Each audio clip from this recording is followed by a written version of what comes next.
Hello friends, in this video we are going to discuss Know Your Customer Guidelines. In short, we call KYC guidelines. Now KYC requires compliance by banks of two things. So in KYC, the banks comply with the following two things. 1. KYC guidelines which have been issued by Reserve Bank of India under Section 35A Banking Regulation Act. So this is one part of the compliance. The second part is compliance with provisions of Prevention of Money Laundering Act 2002. Rule 7. So these two things are complied as part of KYC. In addition, the KYC takes into account recommendations of an international group called Financial Action Task Force on anti-money laundering standards and combating financing of terrorism. So KYC takes into account basically the RBI guidelines on KYC issued under Section 35A Banking Regulation Act, provisions of Prevention of Money Laundering Act 2002, and also the recommendations of an international group called Financial Action Task Force on anti-money laundering standards and combating financing of terrorism.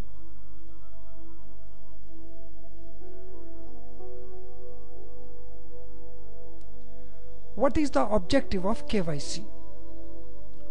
Objective of KYC is to prevent use of banks for money laundering and terrorism financing purpose. So it is possible that banks are being used by criminal elements for money laundering and terrorism financing. So the objective is to prevent use of banks for these purposes. What is meant by money laundering? Money laundering is a process of converting illegal money or money of crime to legitimate money, to legal money. And this is done through a complex chain of transactions. So through a number of transactions, the illegal money, the money of crime is converted into legal money called legitimate money, and this process is called money laundering.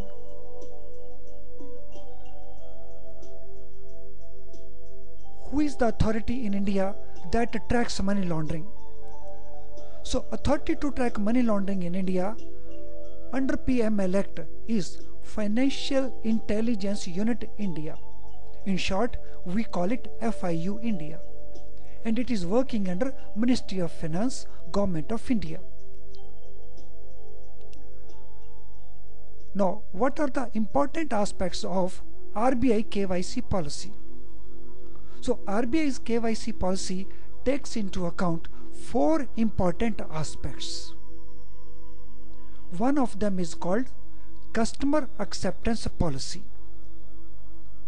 Second one is Customer Identification Procedure. Third is Monitoring of Transactions. And fourth one is Risk Management. So RBI's KYC policy takes into account these four aspects.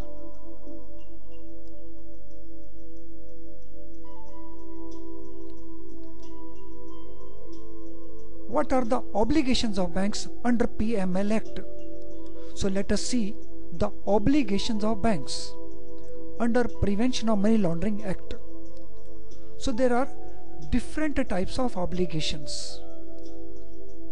So first one is to prepare record of cash transactions of large amount. Here large amount means above rupees 10 lakh. And in this 10 lakh there are two types of transactions.